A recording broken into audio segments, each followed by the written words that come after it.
show contains adult content. It's not our intent to offend anyone, but we want to inform you that if you are a child under the age of 18 or get offended easily, this next show may not be for you.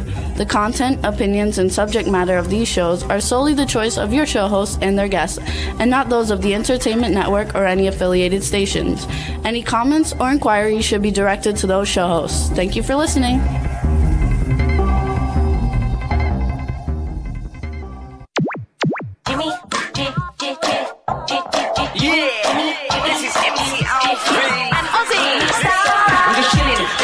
Sitting down and designing, where every man in a thinking, what are we gonna be wearing? Yo, I'm a Liverpool MC, you can't test me. Big up the girls inside the party, let's get down to Crazy Jimmy. Big up myself, the known as Alfie, the one and only, the Turkish MC. Always love the clothes of Jimmy. Beige, I'm your wanna be, Jimmy Star's new celebrity. We'll take you out to Jimmy Star's.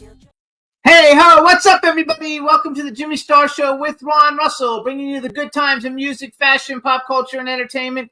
We got a great show for you guys today, but before we get started, let's say hi to our cool, outrageous man about town co-host, Mr. Ron Russell. How do you do? Oh, Astro. I wear long sleeves because my dog has made my arms impossible. His nails are so sharp, and when he leaps off of me, he does such a thrust that his hind legs go into my arms and cuts it. I have all cuts all over my arm. You think I had a hawk instead of a poodle. Hi, baby. How are you? I love the orange. So what's up, everybody? We got a chat room. You're an orange. I'm not an orange. Well, your cup was orange when you popped it open.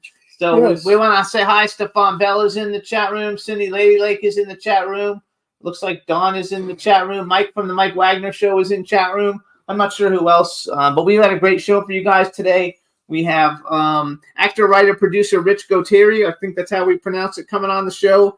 And then we have actor, director, producer John Abrahams coming on. Everybody knows him, especially if you like all the horror comedies, because he's big in a lot of comedy films. But Scary Movie is one of the really big movies that everybody knows him from, and it was a huge hit. So it's going to be a lot of fun today. In the meantime, we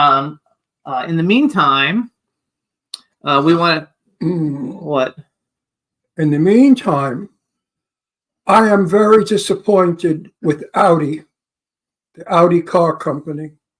I bought my Audi TT Roadster Quattro all these years as a classic car. I just registered it as a classic car, which enables me to have classic plates. But my air conditioning has gone. So I went to Audi with the car. And I said, I have a 20-year-old Audi that needs an air conditioning repair job. And they looked at me like I was from Mars or Jupiter. And their faces went like this. And that's what people pay them for. Audi pays these people, 5 of them, 5 in the repair shop, all sitting in a row doing this. Like, nobody's got a 20-year-old Audi. Where did you come from, peasant? So I looked at them and I said, it's a classic, it's registered, and 20 years from now, I'll get over 100,000 for it. And I just looked at them and I said, okay. And I walked out. Oh, no, wait a minute. I said to them, can you repair it? And they said, oh, we don't know if we have parts for it. That was the big thing. Audi doesn't have parts for my Audi. So I left, of course. I went home and I posted it on Facebook. And my friend John Vecchio said, go online. There's a million places that repair Audi air conditioners and a million places where you can get the parts. Excuse me. The parts are plentiful. So the bottom line is Audi, in order to get rid of me, because they don't want I can't use the word OLD, I don't like the word, classic car in their repair shop. So that's how they got rid of me. Now, you know, I will never buy another Audi because of them. And I won't, because I'm going to keep this Audi until I'm gone, dead. And then Jimmy will have it, and he'll keep it for as long as he can in great condition. And he will get the 100,000 one day. It's a beautiful car, you guys. It's a yellow convertible. Yeah, I mean, Black it's top. in mint condition. It's like the Gorgeous. day I drove it out of the showroom. And we did find someone who's looking at the air conditioner right now, so we'll find out and report So back. the bottom line is the next car I buy will be a Bentley. But that is only if I win the lottery. Or if I go back on the streets as a hustler. Yeah. I could charge maybe $5 and green stamps. They don't even have green stamps anymore. I'll give them anyway. I don't know how many years it'll take me to get the money for a Bentley, but I'll try. But seriously, I love my Audi. You know, it's not like we're poor and we're driving an old car. I mean, we drive a $100,000 Mercedes. You know, It's not 100, but that's how close. much? 80. 80,000, excuse me for a couple of thousand. $80,000 Mercedes ain't exactly cheap. So it's not like we're poor. It's because I love this car and I like to have classic cars. We don't need two fancy schmancy cars in the family. We have the big bus that he drives, that ugly thing. I love it. A lot of I don't people- care for the big Mercedes thing that he drives. First of all, I don't know how to work it. It's got so many damn buttons and dials, and you got to talk to it and kiss it and play with it and tickle it. Get out of here. I like my car. I put the key in it, turn it, hit the gas, boom. He doesn't like all the computer stuff. No, in my the new cars. my car gets to 60 in like a second because it's a quadro, four-barrel car. Anyway, so much for Audi, so much for my car. Also, I found out that Eisenhower Hospital is really Kaiser Permanente. A couple of years ago, they merged. So that's why Eisenhower Hospital has gone down the drain. Because when it was a private hospital, it was wonderful. It was kept beautifully, and everybody, all the personnel were. It was the patient that was the most important thing. And the patient was always right, no matter what. Now the patient is just treated like something that just snuck in over the border. Anyway, we have a couple announcements. Number one, we want to say hi to the people in the chat room. So Cindy Lady Lake is in there. Stefan Bell is in there. Don Hinton is in there. Hub Reynolds is in there. Hub just joined us. Hey, Hub, how you doing? Hey, Hub. They're saying that the medical in the United States now is a joke. Well, which is because terrible. we don't have enough doctors. Yes. And they're bringing in doctors from all over the world that don't have adequate education. They're not like the doctor. Years ago, you got a Jewish doctor, you got the best doctor, because Jews are the smartest people in the world. And when they're doctors, they're the most thorough doctors and the very best. Good bedside manner, too. Huh? In good bedside manner. And good bedside manners, right? And a great sense of humor. And they like a dirty joke every now and then. But today we have all these third world people working in the hospitals that don't have a sense of humor. Half the time they don't know what you're saying. And when you go in the operating room, you're really frightened to think maybe they don't quite understand what the doctor needs or wants, and you could die on the table. So people today are really reluctant on having surgeries and doing a lot of things they did 20 years ago.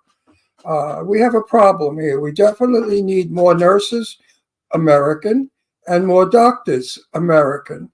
So when the patient speaks to the doctor, we understand them. Many of these doctors, they speak with an accent, and you have no idea what they're saying. So how can you agree to a surgery or something that's wrong with you if you don't quite understand it? I'm not saying that people from foreign countries shouldn't come here. My father was from Italy. He didn't speak English. He came here, learned English, and spoke it. And the same thing with doctors and nurses. Learn to speak the language of the country you're working in. That's very vital. Anyway. So that's a story. That's a problem with today. Well, there's a lot of problems with today. Gasoline just went up $5.59 a gallon. So we're almost at the $6 mark here in Palm Springs. Actually, in California, it's at $7.29 in a lot of places. Oh, I saw a thing. $7.29. Mike Wagner says that he's had a bunch of doctors on his show, and they're frustrated with the symptoms. Some of them even tell you that they only have 15 minutes to meet with the patient, and if they spend too much time, they get fined. Was it? They get fined if they spend too much time with the patient. Oh, that's hideous. What's going on in this country? And hi, What and we the want to hell is welcome happening? Doris and Horst. I'm not sure who they are exactly, but they're in the chat room, and their friends, I think, of Dawn's have joined us. Hey, Doris. Hey, Horst. It's very nice for you to join. Thank you so much. We're going to have a really good show today. It's going to be a lot of fun. We also want to make an announcement, which we'll have to make a couple of times. You know, a lot of people came from all over. The Shah of Iran, when he found out he had cancer, he came to the New York hospital. Okay, the Shah of Iran, one of the richest men in the world, could have gone anywhere to any hospital, and he chose New York City Hospital, which is a welfare hospital. It's a city hospital for the poor people. But the doctors there are so supreme that the Shah went there to treat his cancer. We want to mention, too, so Doris and Horst are friends of B. Claudia. One of them is her cousin, and they're in the northern Germany on vacation, and they tuned in with B to listen to the show. So welcome to the show, you guys. I hope you understand us. I'll speak slowly. No, we're good. And so we want to tell everybody we're not going to have a live show next week. We are doing a little project that, unfortunately, like everything else, we're not allowed to say what we're doing. I'm working. But he's working, and I'll just give you a hint. I play a 21-year-old muscle-bound stripper who has an affair with an 80-year-old woman who used to be a man. Anyway, we're going to have a rerun. It'll either be last week's show. Not really. Don't believe that. It'll either be last week's show. Don't spread that around. It'll be last week's show or this week's show, one of the two, and then we'll be back live again on the 22nd, which is the following week.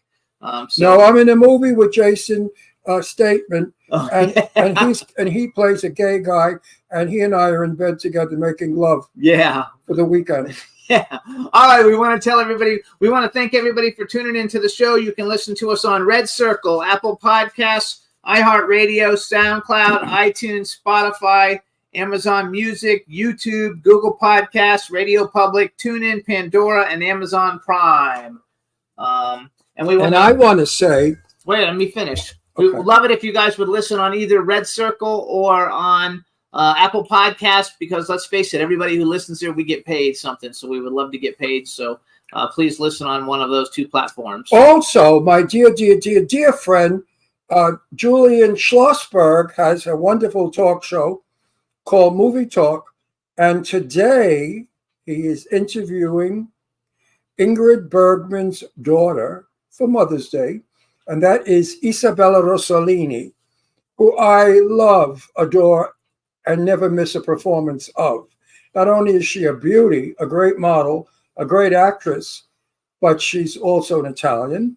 And she's her mother. She sounds like her mother. She looks like Ingrid.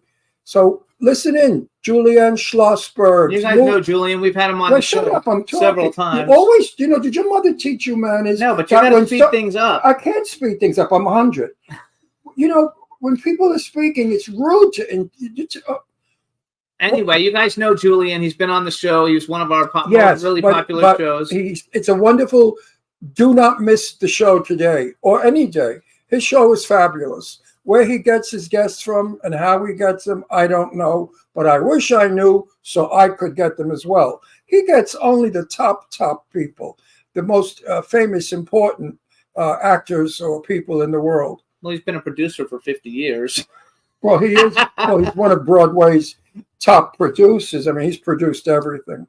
So we have some great guests coming on today, you guys. The first guest is coming. He's in the green room, so we're going to bring him on. Let's go ahead and bring him on, Juan. Let's make sure we can hear him. Uh-oh. Oh, Rich fell off. Oh, there you go. Got nervous for a second, fellas. Hold on a second. There you go. How are you? So you're back. So, Rich, I have a question. How do I pronounce your last name? Gautieri? Yes, sir. Gautieri. Okay. What's with you guys with these beards? Now, that beard years ago when I was a kid was called a pussy bumper. Well, I'll take that. I'll take it. That's what it was called, a pussy bumper. I'm sorry. I had a full beard. I just did a movie, and they cut it down, so I just left it. No, but everybody I see today has hair on their face. And I say don't, because your good looks don't show through when you have hair on your face, and no one can identify you because you all look alike. The Abraham Lincoln. It tells me the same thing, and I've had a beard for 10 years. Yeah, but I know what Jimmy looks like. That's why I say keep the beard. Hair or no hair is going to help this face. Believe me, guys. It's I have the perfect face for radio, so I understand that going in. So it can't really hurt. It really can't.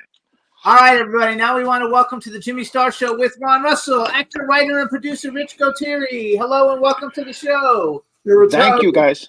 I am No. Italian, yes, sir. He's from Brooklyn.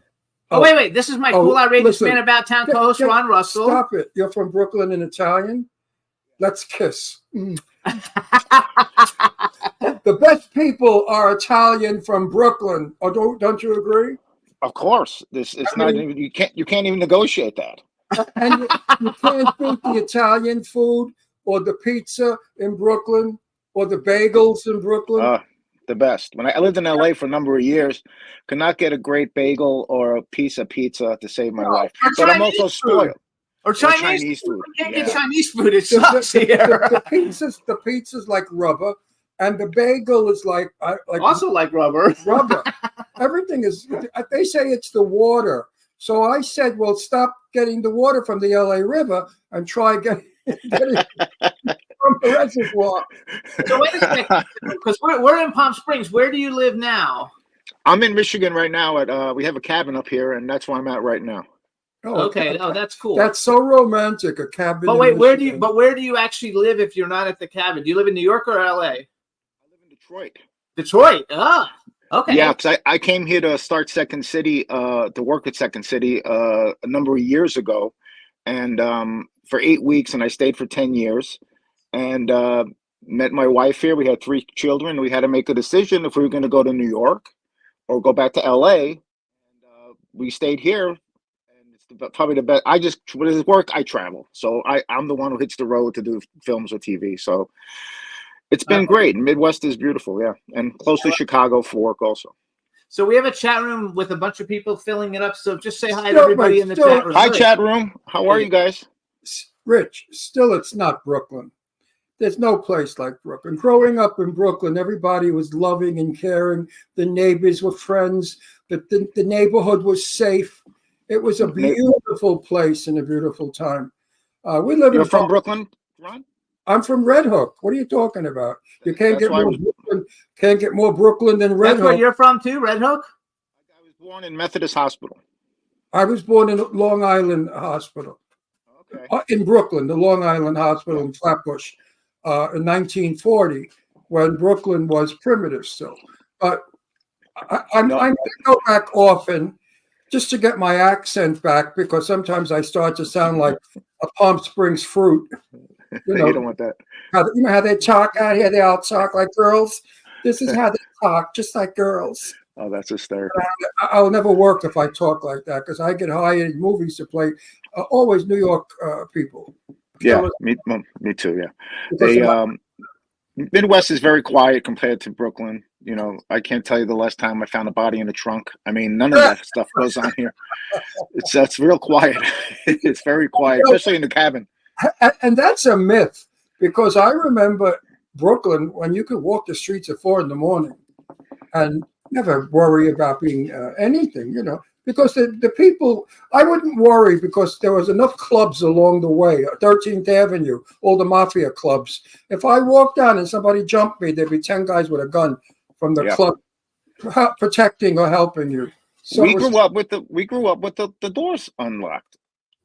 What was that? We didn't lock our doors some nights in Brooklyn. No, how could you lock your door when you were playing all day? You were in and out of the house. You had to go in for water. You had to go in to pee. You had to go in to get something to eat when you ran outside to play hide and seek or crackers or stickball. Yeah. Come on, it was a great life.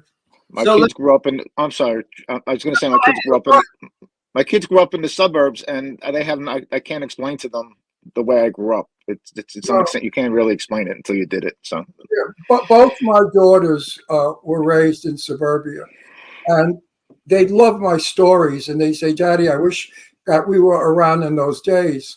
I said, "Well, if you were around in those days, and I would have been making it with my daughter." No. I mean, I'm your father. How could you be around in those days? That's hysterical. That's an impossibility. Thank Incest, God, yes, incest is not best. But yes, So how do you like living in Detroit? Isn't Eminem from Detroit? yeah. He's from here. It's amazing here. It's when I first came here in '94, it was very it was desolate. I mean, there was nothing. We had Second City Theater and the Fox Theater and the State Theater. That was really it. well, you live And in a little town. Huh? You don't live in Detroit City. I lived in Detroit City for many years. Yeah, Are yeah. you- Right now we're 25 minutes from Detroit, where we have our house. But the in the last 30 years, it's just been amazing. We have casinos down there. We have sports. All our sports are down there now. It's really been amazing. We just had the NFL draft here. 750,000 people in 3 days. I mean, it was unbelievable. I watched that You on know, TikTok. Diana Ross is from Detroit. A lot of famous people from the Stevie Wonder. I mean, this is a ton of people. Michael Jackson. Dionne Warwick also is Detroit, and quite a few of the black singers are from Detroit. I love Yeah. it. The So great- do they make the great movies? singers? Do they make movies in Detroit at all, or no? Yeah, we make movies here. At one point, we had the highest tax incentive in the country, and we were at 44% or 42%. And that lasted for 3 years. And now we lost it. We had new government come in. We lost it, and now it's been around 10 years since we've had one. We still make movies here, but now what's going on is we're trying to get it back. So we're in the final stages now of getting it back. So it was great for 3 years. I didn't have to leave anywhere to do work. It was all here. So, because you failed at being a ballet dancer for the Met, Yes. then after they told you you stink as a ballet dancer because you made a hole in the stage and you did a pirouette, Yes, but- it wouldn't be good for me. what made you become a whatever you are? Let's hear about it. Actor, writer, No, producer. shut up. No, Rich, That's okay. this is our guest, Rich. You're Jimmy. I know, and he's an actor, writer, producer. Yeah, but we don't need you. I to know, be- but I have it all you broken don't have down to the way be I his want to talk ventrilo- about it. You don't have to be his ventriloquist. Anyway, go ahead. Go Oh, ahead. we're married, Rich. It's okay. It's all good. No, I know. Frozen. I'm allowed That's me. Oh, you go back. Hold on. Yes. Okay. I started at 16 as a stand-up comic, and I did that for 2 years. And then when I was 18, I got into the Strasberg Institute, and I was there for a number of years, and just started going from there. And I started acting and writing and producing and playwriting. And from there, I went to Los Angeles, worked there for a number of years, then worked with Second City out there, and then came here. That's it in a nutshell. The deeper thing is I've been doing it for 40-something years now, so professionally. So it's It been a came. while. It came easy for you. A lot of hard work, but it's like people say, if you find something you love, you'll never work a day in your life. That's not true. You work harder, I think. You're right about You that. know, I like it when they say sometimes Ron Russell, a newcomer to film. I Yeah, start to laugh because I've been doing it for 46 years. No, 60. right. 64 years. 64, yeah. I'm 84 years old. So 64 years I've been doing it. They say newcomer Ron Russell. I love that one. Did you just say you're 84 years old? Yes. I'm 84 years He old. will be I in 2 weeks. In 2 weeks. He's Happy 83. birthday. Wow. Unbelievable. I never would have known that. You So- look great, my friend. Pretty good for my So, as a writer, I know you wrote a couple episodes of Saturday Night Live, and then I heard that you have a cool story that Dennis Miller helped you get your SAG card, and Yes. you're a big fan of Hmm. who's Bine? What's his name? Who? Divine? No, Bine. What's Oh, John Biner? John Biner? Yes, and that you Oh, got to he- work with John Biner like right off the bat. You know John Biner. Yes, I do. Yeah, great guy. Just a fantastic guy. Yeah, it was the first gig I booked out of LA for Silk Stockings, the television show, and that was the first time I was really on location. So we had to go down to San Diego, and I was nervous, and he welcomed me, and Yeah, he's an easygoing guy. he's fantastic. He's a regular Joe. There's no bullshit with him. Yeah, he's great. You could be So yourself. yeah, And so then, that's how that happened. tell us how though then Dennis Miller helped you get your SAG card. I love Dennis Miller. I was doing extra job for SNL with Charlton Heston, and Heston was really cool. I mean, because there was like 5 extras in him and the PA came up and said, "Mr. Heston, would you like a cup of coffee?" And he said, "I'd love a cup of coffee." And then she started to walk away, and he's like, "Wait, please wait. How about the other actors? Maybe they want coffee." So he was really cool. And we just had slave drivers.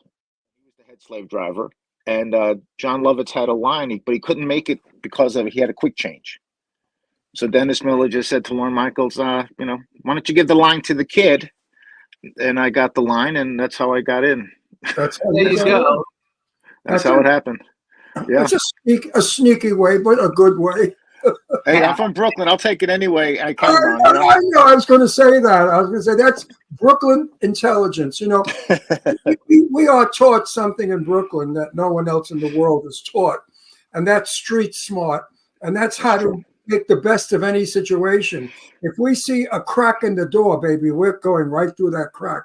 That's it. Yeah, wouldn't change a thing. We're very forward. We're go-getters. But we also tell it like it is. We never lie, and we hate liars, and bullshit artists. We do not like people who think who they are and come off like they're more than what they are. They're just people.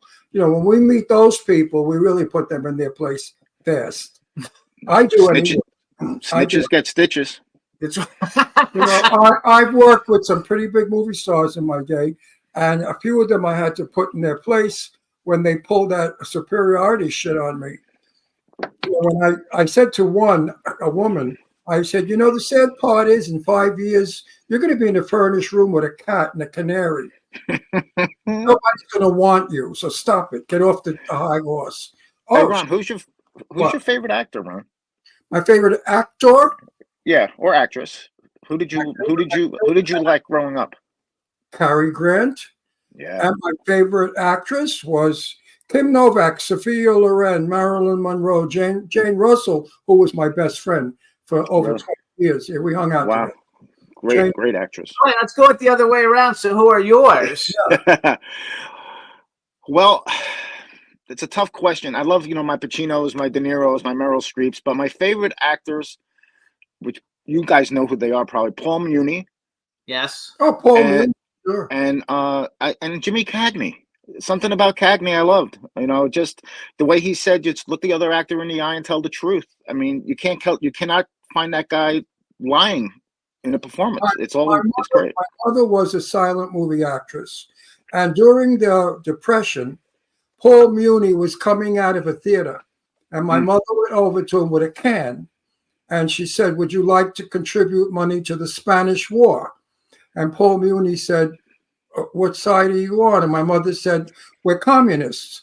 And Paul Muni said, "Yes." And he gave $1 to the Communist Party.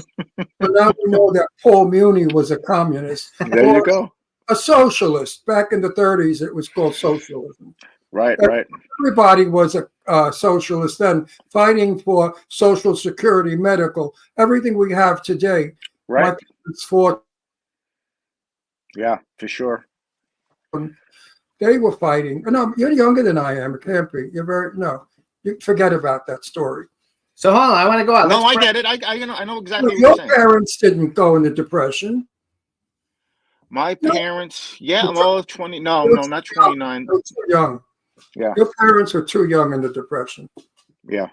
Well, my grandparents were here from Italy then. Yeah, but they were very young. My parents were middle-aged during the Depression. Okay. No, they weren't. They were in their early 20s and 30s. Yeah. I don't know. Anyway, go on. So here, I want to go. Let's brag a little bit. So you guys, here's some of the people and some of the things that you might have seen Rich in, which we'll come back to Goodfellas and talk about it. Spike of Bensonhurst I want to talk about because I love that movie. So you guys, he was in the movie Stone with Robert De Niro, Edward Norton, and Mila Jovovich. Real Steel with Hugh Jackman, Evangeline Lilly, Kevin Durant, and Anthony Mackie. Machine Gun Preacher with Gerard Butler and Michelle Monaghan, which I love her. Kathy Baker, Michael Shannon. Set Up with 50 Cent, Bruce Willis, Ryan Felipe, Jenna Dewan, and Randy Couture. He's also in a bunch of other stuff. Krampus the Christmas Devil, Krampus the Devil Returns. I actually have like an 8-foot Krampus. Oh, do you? I have like an 8-foot Krampus. Right now I don't because we packed him up, but I have an 8-foot. I gave it to him for Christmas. And that's awesome. And he was in a movie Needle Stick, and I only bring it up because Lance Henriksen is my favorite actor. And, great guy. and he's a great guy. With Jack Noseworthy, who I just invited on the show. So all these are like really good people. But tell us a little bit about your Goodfellas story. I heard that you have a story, and then you got cut out of it. And weren't you like a narrator for it originally, and then they unnarrated you? No narration. Just I worked for like a week on the movie, and then I'm in the movie for like at the end of the day. So, but he shot. But supposedly he shot like 6.5 hours of footage. He was shooting like Scorsese was shooting like mad, and when I first heard about it, I didn't think I was going to end up in there anyway. So it just worked out that way. Sometimes you just know. I think Ron will tell you. You just if you get cast in something, but as you're reading the whole script, you're like, is this even needed? You know, sometimes you can already feel like I'm not moving the story forward. So there's no reason for this. It's going to end up on the cutting room floor, no matter how good you do. So sometimes that happens, and it's happened. You know, it's happened a couple of times. You know, I turned down starring in The Godfather. They couldn't meet my salary demands. All right. We've actually had a ton of people from The Godfather on the Well, show. I asked for 30 million, and they said, "What makes you think you can bring in 30 million?" I said, "Because I'm Ron Russell, you fool." Yeah, I love that. So And the next day there was a horse's head in his bed, and that was the end of that. I should be so lucky even to have gotten a horse's head. you have a couple people that you've been in films with that are like people I really like Michelle Monaghan. I love a lot. Who? Michelle Monaghan. Yeah. New Money with Brendan Sexton III. I love Brendan Sexton III. He makes some really odd choices of films that he's in. But when he was in Empire Records, and then he was in the movie where, he like tells the girl he wants to rape her. I forgot what that movie is, but it's a comedy, a dark comedy. Right. But he's really, really, really good. And then you did Bloody Mortal, and believe it or not, Erica Hovland. She's not like a mainstream name, but we actually know her. We meet her at all the Harley. She's in all the Harley Wallen movies. She's a sweetie pie. And Richard Tyson, was in that film. She's Erica's great. Harley's great. Have you been in any Harley films? Have you? I have not worked with Harley yet. No, I have not, which is weird because we literally live right near each other. But those are all the Detroit people out here. You know, we have a really solid film community here. Yeah, and, Harley is a great guy, and his wife is a sweetie pie. I like his wife a lot, and his kids. I mean, they're a very strong family.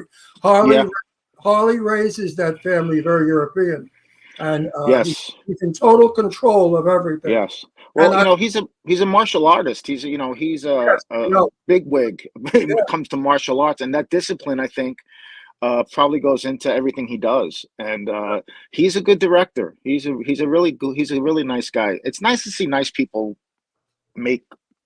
Follow their dreams and be successful. That's my whole thing, and I'm a happy fan. Yeah.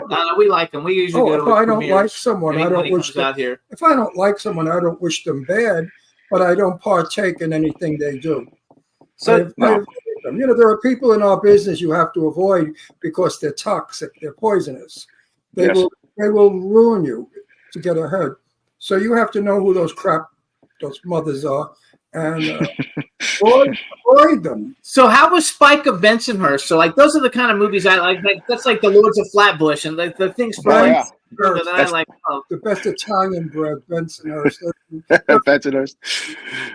Spike of Bensonhurst was funny because I'm from Brooklyn, and but I was just young in that thing. And the thing about that I remember the most was Oliver Stone was on trial, and Ernest Borgnine was in the movie, and he had a little TV. And he would watch the trial, and Ernest Borgnine was like the greatest guy. He's one of my heroes, and to be able to, he just treated everybody like they were special. He was just phenomenal. So that's really what I remember about that. Yeah, that's a nice story. Right, that's because Ernest Borgnine was Italian. There you go. Yes, yeah. Marty himself. Yeah, another Italian. I made a movie with Sophia Loren when I was 19 years old. I played soldier, and I got to meet Sophia Loren on the set. And I have to tell you, she was the most caring, generous star of the world. She was just like a sister or a mother. She's a nice person. Yeah. So people that say she's aloof or stuck up, no, she's Italian. And Italian women are that way because they're not puttane. She's a decent woman. And she's, what I mean? She's respectable. and she acts respectable. I loved her. She kissed me on my cheek. I remember running home, and my mother wasn't home. She was at my aunt's house. I ran to my aunt's house 12 blocks away, couldn't stop, ran in the door. I said to my aunt and my mother, look, lipstick, Sophia Loren. She kissed me, never washing this face again. Oh, that's hysterical. That's a great story. I thought I was going to pass out. Oh my God. Because I was crazy about her. You know, Yeah. I love, behind my bed in my bedroom, I can paint. So I painted her in Woman of the River, in her dress pulled between her legs with a basket of fish. Life size. Wow. Over my bed. I'm not kidding. Wow. People would come to our house just to see the painting. Oh, I love it. So here's one thing that I did so people can kind of get an idea. So I took one of your demo reels off of YouTube, and Okay. I think it was not done too many years ago, so it probably doesn't have everything in it, but it's a lot of fun. So so what I want you to do, hey, it's called Rich Gotiri demo reel on it. You just introduce it, and then you hang on. We're going to play it. It's only like 2 minutes long or something, and then we'll play it and then come back so people get an idea of a little bit of what you do. So go ahead and introduce it for us. It's my demo reel before this new one I'm working on now. So, it's just a couple of clips from a couple of things that we did. We needed to have a quick demo reel, so we cut this, and I've been using it for around 2 years now, I think, or 3 years. And we got a new one coming up now with some new stuff. Because, the thing is, for me personally, I hate taking a demo reel when you get something that you like and putting it into the old demo reel. I like just going fresh. So I've got 7 to 8 new clips. So once that's finished, we'll put the new one out. So but this is a good one. This is fun. I don't have a demo reel because if I did, I would be throwing up for a very long time while watching. I don't like me on screen. I never watch me. I say to myself, why do they hire you? You stink. I hate hearing myself also, but I think everybody has that. Yes, I don't like my horsey voice. I sound like I'm like I got a cucumber stuck. All right, everybody. So here's the Rich Gotiri demo reel. Enjoy. We'll be right back.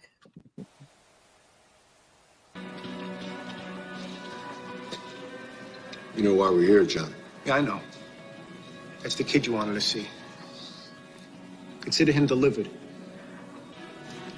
Last chance. With all due respect, I know exactly who you are, and I would never fucking. Jesus Christ! Take it easy. Everybody just take it easy. God damn it. That's for Petey. You got something mismanned, you give it to him now. Or we could all die, John. You have been invited to Lamkova Suite. Follow me, please. What was that? One more time? Lamkova Suite. Zeus Suite. Sure, yeah. Come to the champ suite. Sure. I'm sorry, but 2,500 is the best I can do for those guns. Tell you what, go in the car for 5. Roger!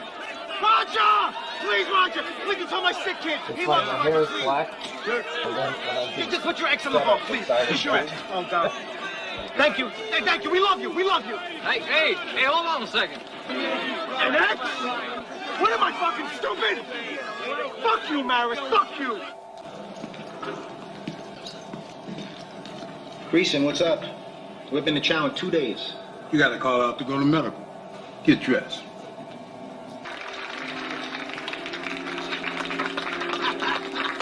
That's a free man there, huh?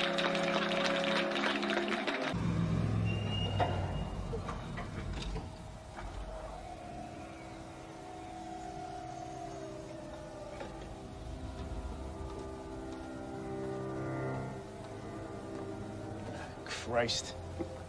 Got 5 fucking minutes. I got to deal with this asshole. Hey, Johnny. Welcome back. How's Vegas? Hot. Yeah? Yeah. What else you want to know? I need to talk to you. Heard you got a problem with ghosts. Ghosts? Yeah. People that should be dead but ain't. What the fuck did I tell you? You're gonna wax them when you put 2 in the head. That way they can't come back for you, huh? Yeah, I know. You know, but you didn't do that, did you? Now you got problems. Yeah, I was kind of hoping you could help me out. I already helped you out. I took care of the cops. Come on, man. You got a cut.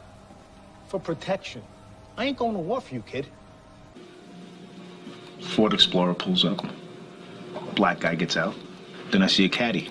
White guy gets out. They pull a body out of the Explorer, put that body into the caddy, they run into the river. How far away were you? Short of a football field. But my eyesight's 20/20. The rest of me might look like crap. But I got good eyes. You think you know my business better than me? Well, shit, wouldn't I be an asshole if I thought something like that? You sure would. Look, guys, all I want is what I came here to buy, and then I'm gone. What he came here to buy. Here's your gun, asshole. Oh, and I'll take my money, thank you. We're never gonna sell a shit. There you go. Disappear and become again, and then you disappear and you become again. That's very good in an actor. When you always look the same, it's boring. And I had no idea who you were in half of those pieces. Oh, that's awesome. You look like you didn't even your whole demeanor was different. So my idea is that you're a fine actor. Well, I appreciate that. When you trick me, when you fool me, you're fooling somebody smart. But I thought, I said to Jimmy, that's not him. I mean, is it really? No, that's you know what's when you could say I appreciate that. You know what's funny? When I grow my hair out, so I just did a movie called Cut Man, and I was shaven, but when I grow it out, it's not black anymore. So they always dye it in those clips. So if you really look, sometimes you'll see a mark because I had my glasses on when they were dyeing it. When I take it off, get out of here. if you look closely, you'll see it. They let that get by. You'll see it in a couple of clips. Holy shit, that's amazing. It's like because I wear glasses, but not when I act. So it's pretty funny. When I work, no matter what they do to me, I look like me. I don't know why. Why is that, Jimmy? I don't know. They don't want to do anything to my. I always say to them, "Can I have a scar?" They say no. So why do I always have to be like whatever? He's like the pretty boy. Yeah, I don't like that. So, I want to play vampire. Yeah, you want to do different stuff. That's the whole reason we got into it. To do different characters. Have you ever played a monster? No. Neither have I, and I'm dying to play a monster. I always play a friggin' cop, a priest, or a mafia. Yeah. The three things. They don't see beyond that. Yeah. And you can play a lot of roles. No, but they don't do anything to my face. They leave my face the same. It's the good looks. They don't even let him dye his hair No, to make it they don't darker. even let anything. me wear glasses. My last movie I was in, I wore eyeglasses, and people reject. They said, "Oh, we don't like you in eyeglasses. You shouldn't wear." I said, "But that's the part I was playing." Right. Yeah, they dye my hair all the time, or shave me, or whatever. But you're lucky because you could be all these different people. I wish I could. Yeah, you look totally different in every single one of them too. It's wonderful to be everybody that you can be, not just boring me. So just as a fan, we both really enjoy Edward Norton. He's one person. I love Edward Norton. Was he a pretty cool guy? I'd love to work with him. He was very polite guy. We didn't talk. I was on that set for a month, and we didn't talk hardly. He really stayed in character, man. Yeah, I think he's a character. Yeah, he does that. Yeah. I read that he's done that. He stays. He stayed in character, and I mean, who was hysterical was De Niro. I mean, he was just the nicest. It's the second time I had worked with him on a set, and just the nicest. On that Stone movie, we shot that one of the scenes I was in there in a bar, his retirement party, and I rapped. I went home, and that night, a woman. They were still shooting, and I rapped. A woman came in with a knife and tried to stab him. Oh, wow. No, it's true. In Ypsilanti, Michigan. Wait, Rich, back it up. Yeah. Out of the clear blue, a woman came in to stab you? No, not me. A woman came in with a knife that they took off her. She was trying to get to De Niro. Probably was a Republican. But back then, you didn't know what he was, though, because that's one of the movies. I know a lot of people that like to stab him now. I'm sure, yeah. Now, listen, I got a quick story. Christopher Walken, who came from Victoria, where I also lived in my adult life, was interviewed. And the interviewer said, "Did you take acting lessons?" And Christopher said, "No. We went to the movies as kids. We saw the movie. Then we went to the empty lot next door, and we did the movie." And that's how I act today, the same way. He said, I don't think about acting, I do it. And I'm the same way. I said, I thought, gee, Chris, we have that in common. Never took a lesson, couldn't care less. I read the script, I become the character, and it's easy for me. How about you? Is that how it works for you? No, it didn't work. When I first started, I was 16. I was doing stand-up comedy, and I was terrible at it. I think part of it was my nerves. I was very nervous. I don't know what the hell I was doing. And when I got to Strasbourg and they taught relaxation techniques and sense memory, things I could draw on, that's my kind of thing that I really love. And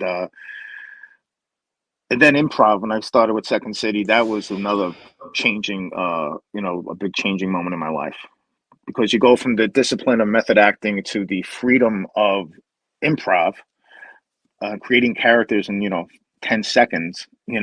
So both of those things together. So for me, both those lessons were learned. So for me, I needed classes. I teach classes. We have, I do teach a master class online. We have an acting school in Detroit, and so yeah, I think it's important for some people. Some people, it depends who you are. I tell everybody. He's really good though at improv. No, I tell everybody, either you are an actor or you are not. I know actors who stink, and no matter, like, what's his name? Who's the worst actor in the world? No, what's his name? The one I don't like. The stupid guy, the ugly one. The one that gets $50 million a picture. The nephew of oh gee God. Nicolas Cage. I really would like to sit him down and say to him, what the hell ever made you think you could be an actor? Because your uncle is a famous producer? I mean, really, Nicholas, you have to stop working within yourself and work out. I, as a child, maybe because my mother was very theatrical, she was an actress, and my mother, everything was silent movies, she would be alarmed and go, stop, no. Very big acting, yeah. In the house. And we used to laugh our heads off because she would be do things like, oh, stop. That's the same face she made when she saw your painting for the first time. But that's because she was so I think growing up with her, she knew Gloria Swanson, who I met as a kid when I was 8 years old. So I grew up with a lot of Hollywood in my life. Mae Murray was my mother's best friend. Because of Rudolph Valentino, my mother was crazy about him. So I grew up in Hollywood of yesteryear, and I'm comfortable with it. And I was, I meet celebrity. I had a talk show, Set the Record Straight, where I interviewed everybody, and I'm never nervous or not relaxed because I was raised with it. Right. And if and you coming from Brooklyn, from an Italian family, I know your mother or father must have said, "No, falla scemo, don't be stupid. Get out, go get a job, work for the city, get a job. The city, they pay benefits. You're going to be an actor." Yeah, right. They're waiting for you, scemo, stupido. They're waiting for you. Waiting for you. You would think that, but my father was an artist. My father was one. He didn't invent it, but he was one of the original artists for Popeye. And I love Popeye. Awesome. And he worked for Topps for many years. The little Bazooka Joe, the penny gums we used to get. He drew Bazooka Joe, and he designed all the baseball cards and football cards. And he was a painter. That's some of his work back there. Wait a minute, Rich. Did he encourage you? Yes. Oh, so they were encouraging, but he also said, you have to support a family one day. You have to know when enough is enough, meaning if you're not making money or you have to get a job, you get to support the family, So you have to make sure that if you're going to do one thing, make sure you have something else to fall back on. Of course, when I told him I was falling back on writing, he didn't understand that. But my mother said, my mother, because she was a failure, because my father was old-fashioned Italian. He wouldn't allow her to be an actress because he said that all the actresses have to sleep with that dirty Italian mind. So my mother said to me, "You want to be an actor?" She said, "Don't." She said, "They're all fairies." So I thought to myself, I qualify. But I couldn't tell my mother that. I said, "Oh, really? All fairies." Okay. That's funny. Now, do you write movies and stuff? Do you write movies? Yeah, have just have I'm any of them sorry. been produced? Have any of them been produced? Yeah, well, we sold a couple of them actually in the last couple of years, and nothing's been made, unfortunately. But I think I've sold maybe 5 or 6 scripts in my writing career with that, and I still write for television things also. But yeah, treatments, things like that. Still doing all that. I just wrote a pilot episode, so we just keep writing. Absolutely, that's terrific. But we need good writing. Everybody in the business now suddenly has admitted that movie making today stinks, and that the movies stink, and the stories stink, and this woke stuff stinks, and all of it stinks. Every now and then an exceptional film comes once in a blue moon. So Right. now they're looking for stories again. Right. They're not Beginning, looking middle, and for end. they're not looking for cut/kill, blow up, explode, card racing. They're looking for stories because people want to go to a movie and hear a story about someone's life. What's Because- driving me crazy lately is Broadway. 'Cause I still do theater and stage and everything, but there are so many great writers, playwrights out there, and yet they recycle the same plays over and over. And the musical Chicago, which I'm sure is a great production. I'm not saying it's not, but things like that just keep getting over and over. They just bring back all these revivals. There's like That's what they're doing That's with the movies too, though. because people like my buddy Excuse me. Julian Schlossberg Do you know Julian are Schlossberg? not producing on Broadway. Broadway now is produced by China. Right. Executives in China who say, Yeah. how much can we make? They It don't- used to be right. Producers used to be producers, not Yeah. corporations. So it's a big difference now. But it's frustrating. Years ago, I remember Broadway when they would be looking for money, and they would have showcases of the musical or the play, and Yeah. you'd go to the showcase and you'd buy a package of the show, Right. and it was all about talent and it was all about creativity. Now it's the same thing with movies. We have Jimmy's a producer. We have movies. Jimmy can tell you. They give him money only by the name of the star. Oh yeah. In other words, We just talked. you don't get shit. I was just talking about that. If I'm in the movie, you're not going to get a nickel. Right. Yeah. No, it's IMDb numbers and how many Instagram followers, all that stuff now is really ridiculous. It's crazy. Stuff we can't really Really, it doesn't really allow for good movies to be made, though, because No, it doesn't allow for a good actor to portray a good part, because if Joe Schmo is his number is 10, they'll say put him in the film, but Joe Schmo can't act. So Joe Schmo just ruined the whole friggin' movie. That's true though. Yeah, it is. It is that's what's happening a lot. Yeah. Or pay to play people. Yep. The pay to play people are ruining film. Since when does a butcher say, "I'll give you 10,000, put me in your movie"? What the frick does a butcher know about playing a ballerina? Yeah, ballerina. Well, there's a lot of celebrities, and we were trying to pitch one of our movies that even to read the script they wanted to get paid. Yeah. To read the script, and that's just I wow. think that's so unprofessional, so not what the business is about. I'm in the business now 64 years. 64 years ago, when I entered the business, people used to help each other. Right. I mean, you would get a phone call, Ron, guess what? They're looking for a tall, skinny, good-looking Italian. Go down and do it. You know what I mean? Nowadays, they couldn't care less. They do the opposite. They tell you they're looking for a short, fat Jew. So, I mean, it's wrong. Yeah. It's all wrong.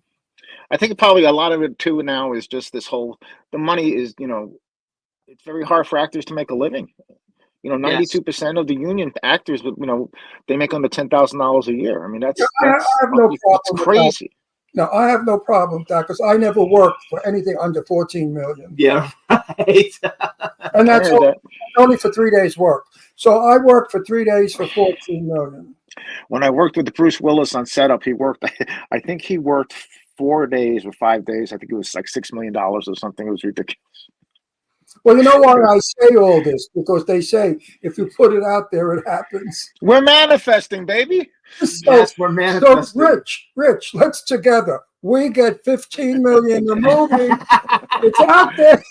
I'll start writing it, Ron, right now for you, and then we'll get Jimmy to produce it. We're all in. Let's go, It's baby. our Let's go. Rich and I get 15 million a film. So here's something I like to ask. And all our the- name all above the actors title. and everything. So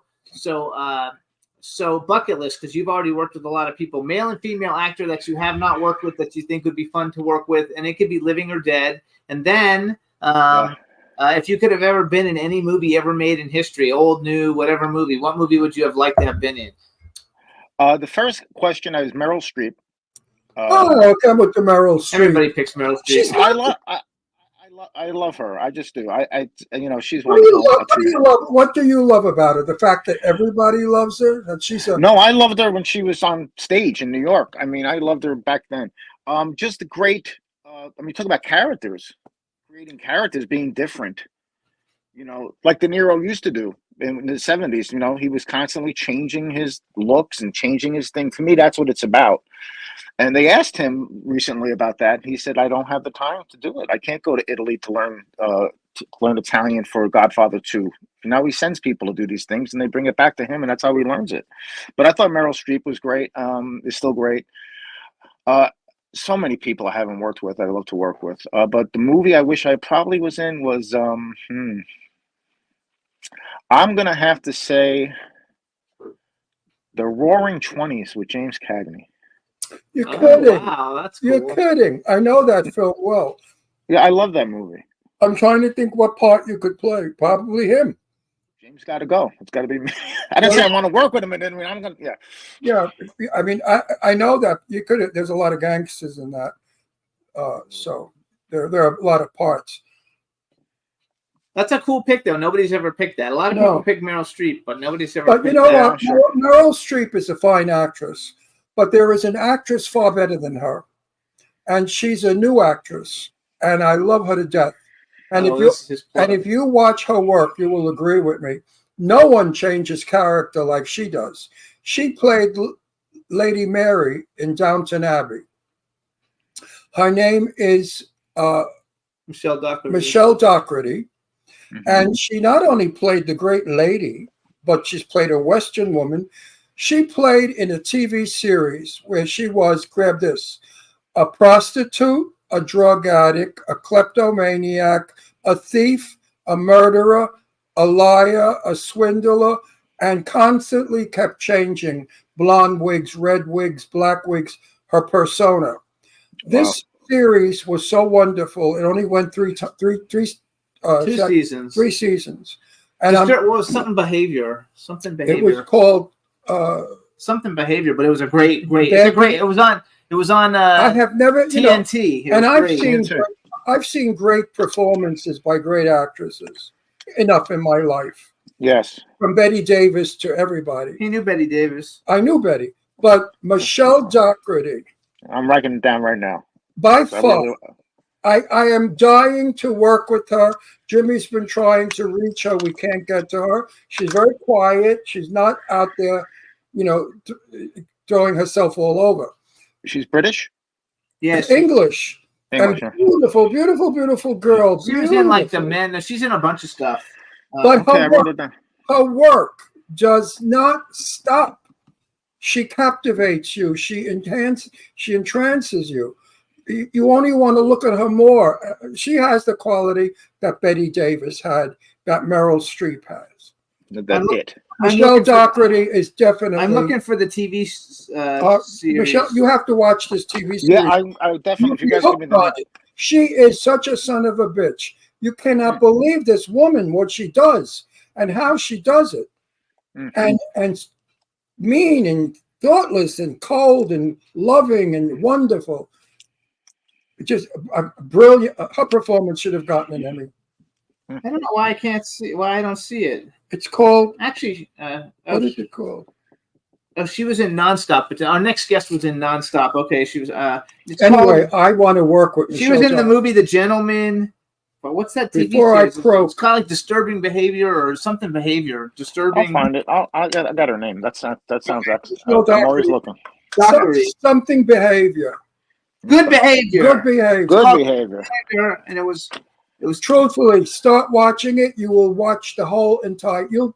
It was on HBO Max it was on Max for a while. I don't know if it still is, but anyway, it's really good, and that's a good pick. Okay, so who's a dude that you would want to work with? Living or dead? Wow. I'd have to go with Paul Muni. I really love that guy. Yeah, I just think, I read a book about his life, and I saw these pictures when he was at the Yiddish Theater at 10 years old playing 80-year-old men. That's insane.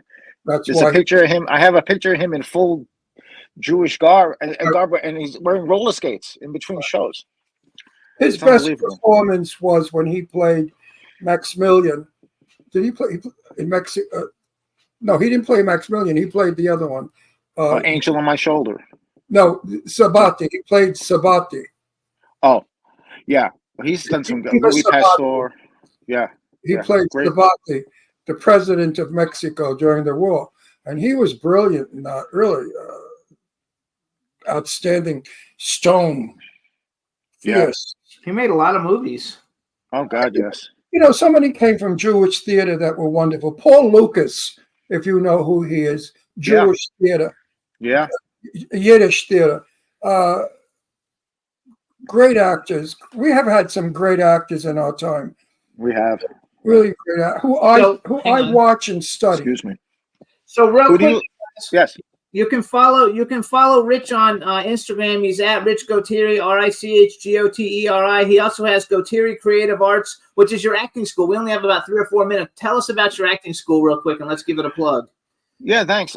We started an acting school around 7-8 years ago, and going great. We have all different levels of acting, from beginners to I teach master classes on Wednesday. That's what I do online. And so we're in studio. We have some online classes. And check us out. Just the website, GoteriCreativeArts.com. And it's something for everybody. Rich, what's the next thing we have to see you in? We're going to see you in. I have 2 movies coming out. One called Cut Man, and the other one is called Yanef, which is very, very funny. Which is about the first title? Yeah, Cut Man. Oh, I thought you said it's something else. Oh no, Cut Man, and the other movie is Yanef. I heard. So what kind of movies are they? I understand what you're saying. That P I thought was a T. What are they about? What's Cut Man about? It's about a bare knuckle fighter, and who finds a little girl. It's a great story. William Fincher from TV show Mom and The Longest Yard. He's done a billion things. It's his movie, and one of his movies. And Yanef is about the Jewish card game, which is called Yanef, where the Hasidic Jews play for money, and it's a comedy. And we just premiered it in New York a couple of weeks ago, and we just did one in Detroit, actually. And so that's coming out too this year. So we have those 2 coming out this year, and hopefully the TV pilot I'm writing will get picked up, and we'll go from there. That's what's going on with me. A movie that looks like it hasn't shot yet. The Italy Boys. When Robert Davi's a friend of ours, he's been on the show like a bunch of times. Yeah, but Davi signed on to do that movie. Yeah, we're just still funding. So we're still working on that. That's a pretty good cast though already.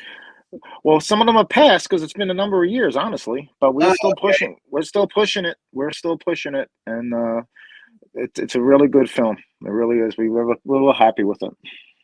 All the good films don't get produced right away. No, I know.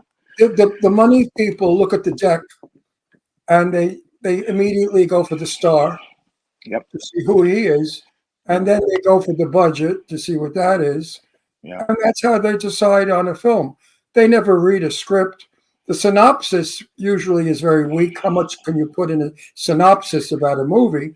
So if they don't get the point right away, they pass on it.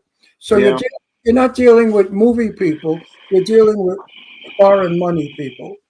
You definitely are. We've dealt with them also, and my writing partners Frank Roach and Mike Malai. We have pushed this thing for a number of years, and we're still pushing it. We're going to get it made. You know what? I love it. I think I don't think any good film will be made today unless you have Brad Pitt in it. I thought you were going to say you in it. No. No, I don't even think With Brad me, Pitt's a they, good oh, actor. if they use my name, they immediately say 100 million, 200 Yeah, million. right. Whatever, You're- there's no limit if we get Russell. So let's, you guys listen up. And that's Jane Russell. Let's follow Rich.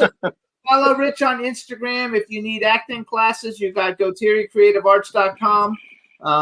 You've been in so many like really like like top-notch, really big movies. So I'm super like excited for things, and I hope they continue to go well for you. Thank you. I want to thank Matt Chasen. He said you guys have been friends for a long time. Matt's a really cool guy. We've been talking a lot in the last year. He's one of the greatest, one of my favorite people in Hollywood. Actually, he doesn't live in Hollywood either, but he lives in West Virginia. He just moved. Yeah.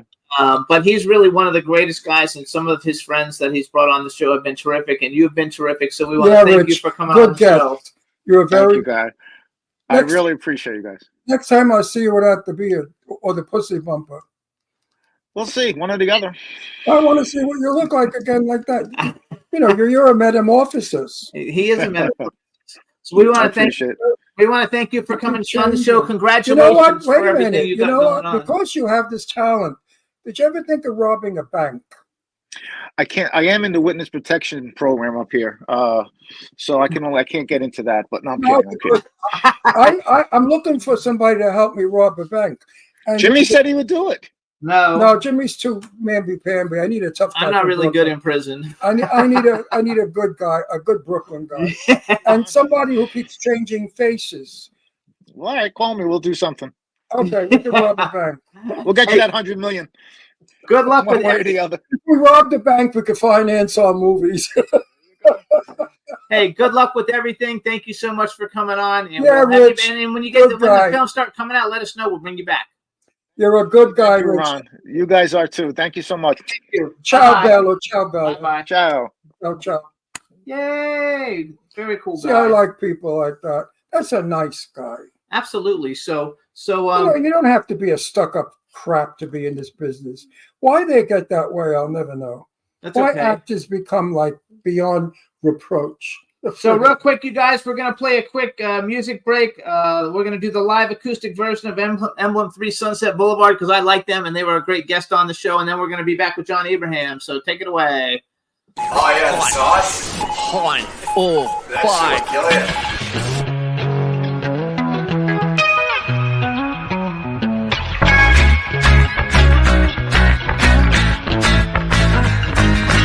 Let's take a trip to Sunset Boulevard in the city of stars. The city of blinding lights and starry eyes. I said, no, welcome to the city of angels. Oh, oh, oh, oh, oh. The city of angels.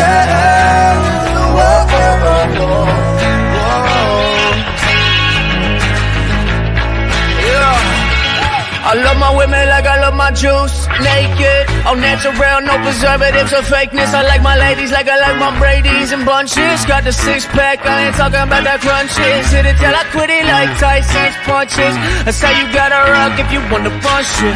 I swear, make it less fizzy. Buzz cute, Betty got me dolly dizzy. I'm lost in her eyes like, oh my God, where is she? Down here in SoCal, we getting busy in the city.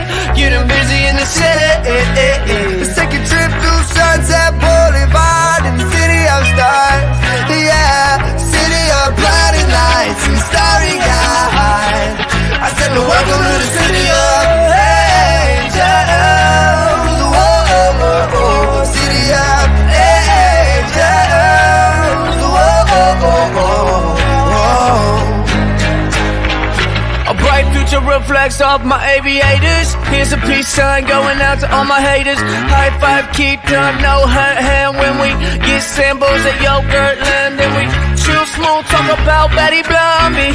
Kill Bruce, play Call of Duty Zombies, yeah. Starting to get the best of me while she makes her mind up whether she wants me to wrestle.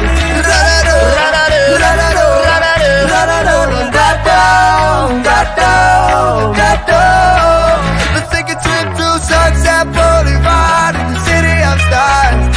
Yeah, city of blinding lights and starry eyes. Welcome to the city of angels. Oh, oh, oh, oh.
Yeah, you heard Honestly, we could probably just punch in.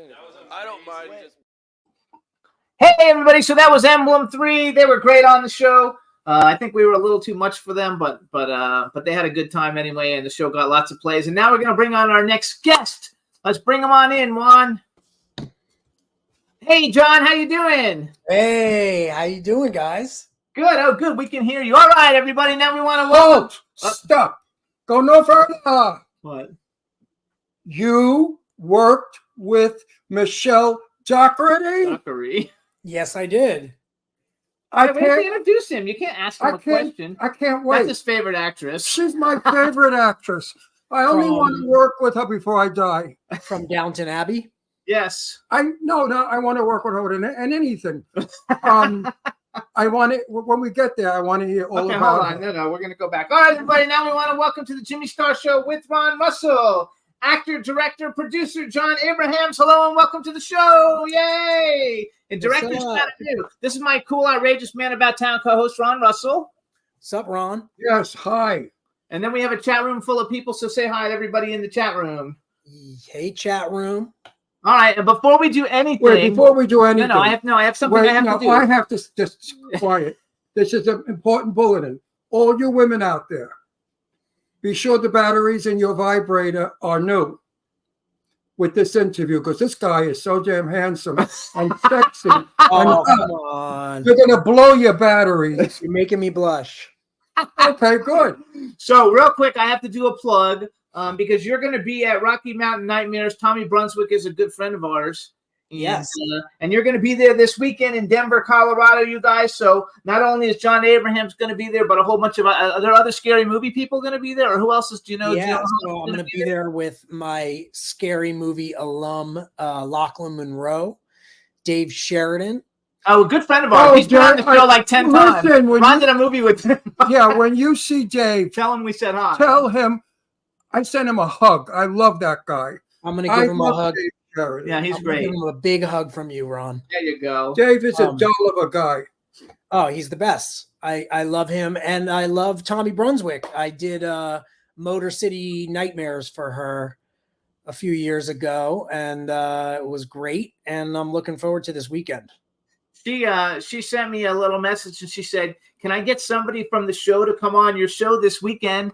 For today, because I have the show coming up." And I said, "I'm sorry, I'm already booked." And she said, "Who's coming on?" And I told her you, and she said, "Oh, that's perfect because he's coming."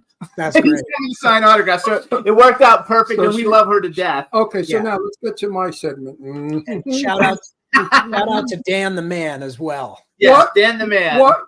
Now, did you have scenes with Michelle? I did. Did you get to kiss Michelle? I didn't get to kiss Michelle. I'm sorry. What is Michelle like off camera?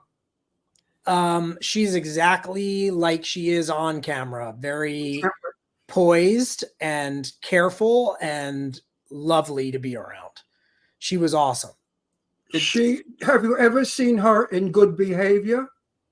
I've not. Series where she plays a prostitute, drug addict, kleptomaniac, murderer, thief, all those parts. It's the best series you'll ever see. Michelle Dockery should have gotten an Emmy for it.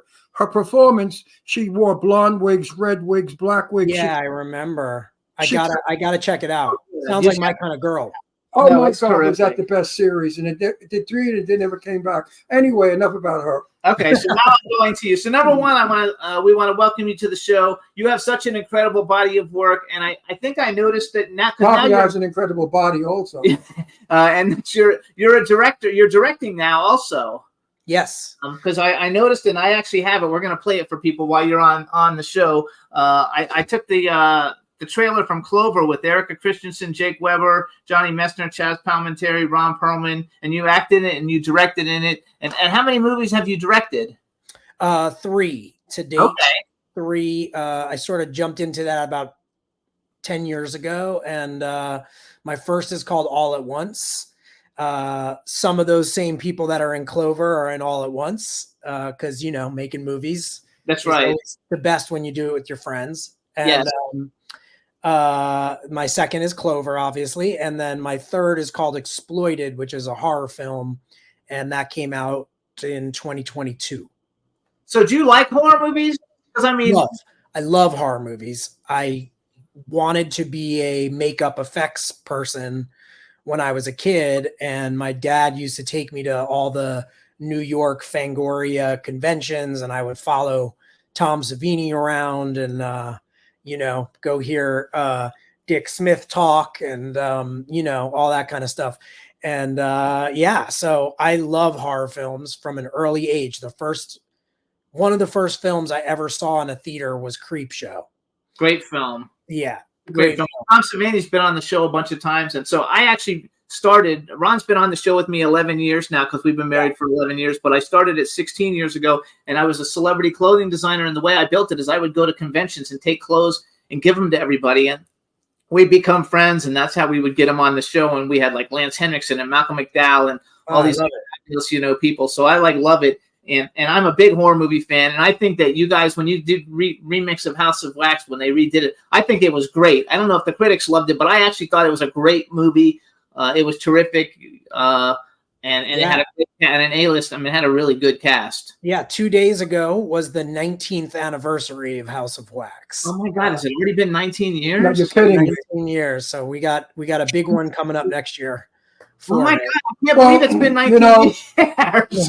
When I was 14 years old, I went to the movies, and in 3 dimension, I saw the original House of Wax with Vincent Price. Yep, the William Castle. Yes, I remember the figures falling on us on fire. So I'm a fan of the first House of Wax. The second was a remake. I'm not a fan of any remake because it doesn't have the same quality that the original has, but for a remake, it was a good one. Yes, I think so too. I think most remakes stink. You know that. Oh, I agree. I'm not a fan of most, even to be more specific, horror remakes. Yeah, there's Night of the Living Dead. How can you reproduce that? No, you can't. And and you can't reproduce Texas Chainsaw Massacre. No. You can't really reproduce Nightmare on Elm Street. I hate it, and they're getting ready to do it again, I think. Yeah, and so on and so on and so on. I don't like that. But I can't believe it's 19 years ago, though, because you don't even look a fucking day older than you did when you did the movie, and it's been 20 years. Thank you very much. Good for you. Yeah, thank you. Now, are you Jewish? I am. Because of Abrams. I want all of you Jew haters out there to look at this gorgeous face. You should only be so lucky to have such a face, you bastards. No, I think it's fantastic. But I'm part Jewish also. Ron, has anyone ever told you look like Tony Curtis? Everybody. And he was friends with Tony and Curtis, I was too. friends with Tony. And the first time I met Tony, he was in a wheelchair. And I said, people say we look alike. He said, no, we don't. I'm better. He was better looking. Tony Curtis became my very good friend for a period of time. And I was supposed to go to his house in Las Vegas to do interview him about his paintings, and he passed away. Wow. And I'm so sorry I don't have that interview on film because he was talking about doing Marilyn Monroe. And I mean, he opened up about Hollywood. It would have been a hell of an interview. But yes, I've been told since I'm a kid, I look like and sound like him as well. Yeah, you do. Young Tony Curtis. So I want to brag a little for you. My father is from the distant land. That's what Tony Curtis was supposed to have said. My father. There you go. So you guys, here's some of the stuff that you've seen John in. We already talked about Nonstop with Liam Neeson and Julianne Moore and Anson Mount and Lupita Nyong'o. But some of I'm going to pick out the ones that I like a lot. Boiler Room, Prime, Standing Still, House of Wax, which we talked about, Scenes of the Crime, Scary Movie. I'm sure everybody knows you from Scary Movie, right? Like, is that what you get the most or no? It depends where I am in the world, but yeah, like I get that, mostly, or House of Wax or Prime or House of Wax, I think is Texas Rangers, though, was a big one. So you guys, it was a big movie in terms of its budget size and cast, but it didn't do very well. No, but it had some Are cast, we though. gonna It really be, did. Is John and I going to be in a movie together? And directed by Steve Yeah. Miner, I should add, who directed Friday the 13th Part 2. Which I'm a big horror movie fan. This show actually started as that, and we've kind of like expanded now, into you everything. Wait, finished? no, I'm not finished. So you guys, I'm going to brag a little bit. Here's some of the people, and he's got so many you can't do them all. But I'm either picking out the ones that have been on the show or ones that are so big they won't come on the show yet. And people I like. But he's worked with Scott Conn, Annie Potts, Jamie Kennedy's been on the show, Ben Affleck, Giovanni Ribisi, Vin Diesel, Zac Efron, John Bernthal, Liam Neeson, Danny Trejo, Jennifer Tilly. We were just talking about her. Love Jennifer Tilly. James Duvall's been on the show. Jason Mewes has been on the show. David Keith, Kevin Smith's been on the show. Uma Thurman, Meryl Love Streep, Uma. Amy Adams, Xander Berkeley's a good friend of ours. Colin Hanks, Ethan Embry, who I love. James Vanderbeek, Chad Michael Murray, Ashton Kutcher, Tara Reid, Terrence Stamp, Jeffrey Tambor, Jeff Bridges. This is unbelievable. Like all the Dominic Purcell, Carmen Electra, all the people from Scary Movie, you guys. Rachel Lee Cook, Ashton Kutcher, Robert Patrick, Tom Skerritt, Dylan McDermott, Alfred Molina, and I even made my page go to a second page, you guys, because he was in The Faculty, and I don't actually remember you in The Faculty was a big movie for me because I was a clothing designer, and that was the first movie where all the clothes were done by one designer, by Tommy Hilfiger. That's right. You're like you're the fuck you guy, but I don't exactly remember where that was in that. Where is that? We're peppered in a couple times throughout the film. I have to go watch it again just now to see, because I've seen the movie a bunch and it has such a great cast. Yeah. Dead Man Walking, you guys, with Sean Penn and Susan Sarandon, Scott Wilson, Peter Sarsgaard, Clancy Brown, and one that I didn't know you were in. Oh yes, and I didn't know that you were in Kids. Kids was a big movie for me because when I back then when that movie came out, I had two friends who went to college and they hung out with all those kids on the streets, you know, in real life, and that was such a that was a really like brave movie back in the day. No, definitely. It's the first movie I was ever in. I wasn't a professional actor before that, so. Oh, okay. So, like, you probably knew the friend. Now it's the Yenta session. All right? Because I have horny women out there that want to know stuff. They wrote in the chat room how adorable you are. I'm telling you that my television, that people are going nuts. Are you married? I am engaged. Good for you. Oh, he's engaged. That's too bad, you guys. But ladies, if he meets Sorry, you, ladies. If he meets you, ladies, he may dump her for you. No. Well, shut up. Listen, PR tells you when they engaged or married, they lose their luster. So he might be listen, ladies, if you meet him and you drop a tit, let it fall out accidentally, maybe you can attract him and get him away from his fiance, and he'll fall madly in love with you. So women, don't give up on him. There's a chance that you might get him. Is your fabulous fiance actually in the you business? are so or is he not in handsome. the business? No, really, you are so good looking, and you photograph so beautifully. Oh, thank you, You're Rob. you're a nice Hamisher boy. So yeah. So is she in the business or she's not in the business? She's in the business, albeit on a different side. Okay. Okay. Good. That's Yep. good. That way, there's no Yep. competition for who There's, gets if there's involved. one thing I've learned in 30 years of doing this, it's don't be in a relationship with someone who has the same profession as you. Right. 30 years. That's why he's the But actor wait- and I'm the producer. but wait a minute. You talk about 30 years. I'm trying to get your age. Then you're 50? I'm 46. I started when I was 17. You know, you're like me. You're lucky. I'm 84. I don't look 84. You look fantastic. Yeah, and so do you. Well, thank you. You're not no spring chicken either, baby. I know. I'm a lot on the inside, Look, Ron. I swear to God, no smoke up your ass, but you look about 27, 28. Thank you. No, you really look young. The miracle of Really, chat room. Tell the truth, chat room. Does he look how old? 46? I'm 46. I'll be 47 in October. Almost 50. So the you do not look it. The people in the chat room know more about you than I do. They want to know what it was like being a DJ for Ellen, which I didn't know you were a DJ for Ellen. I was, yeah. Are you a good DJ? I am still a DJ. It's one of many things I do. I'm sort of in all facets of the arts. But Do you sing too? I don't sing. No, thank Okay. God for everybody else, because my singing voice is no good. I can croon a little bit, but that's about it. Have you ever heard of Tracy Young? Have you ever heard of Tracy Young? Yeah. DJ? Because she's a good friend of ours, Tracy Oh, Young. nice. Yeah, I started DJing, again, a long time ago. And I was Ellen DeGeneres' DJ on the show for the 06-07 season. Oh my gosh, that's so great. Which I can't find any footage from anywhere. So all y'all out there, if anybody knows or has anything, throw it up in the chat and let me know. I need some leads. Oh, Don probably has it. Don, find it and send it to me, and I'll send it to him. Right. Because our fans are like diehard, like the people who listen to the show and they love it. Actually, say hi to Dawn. She'll love it. She'll be so happy. Hi, Dawn. There you go. So what? She's like these women that have a basket, and everything winds up in the basket. Okay.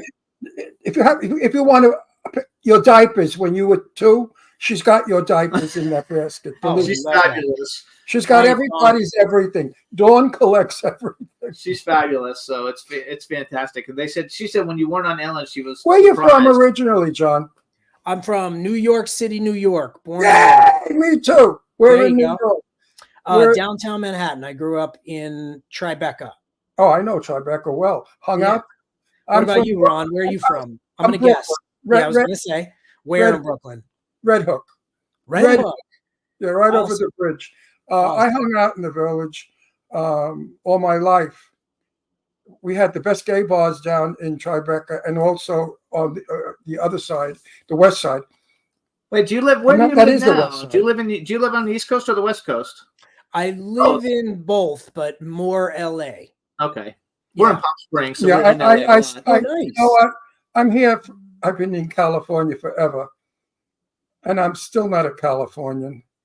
Well, Ron, my dad is born and raised in Coney Island, and he lived in Brooklyn for the better part of 77 years, and he just moved out here to LA last year. So, I bet he hates it. I feel sorry for him. Tell your father. Oh, he loves it. My dad loves it. Yeah, he loves it out here. That's loves good. the sunshine. He can't get a decent bagel. Yeah, what are you kidding? Yeah, he's a Jew from Brooklyn. He likes to sit out in the sun and sun himself. What are you, crazy? The best bagels came from Coney Island, and the best pretzels, and the knish, the square knishes. What are you?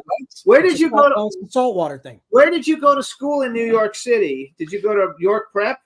No, I went to PS 234, which is the public elementary school in Tribeca, and then I went to Clinton Junior High School in Chelsea, which was a public school, and then I went to St. Anne's in Brooklyn, Ron. Wait, you were going to St. Anne's? How did a Jew get into St. Anne's?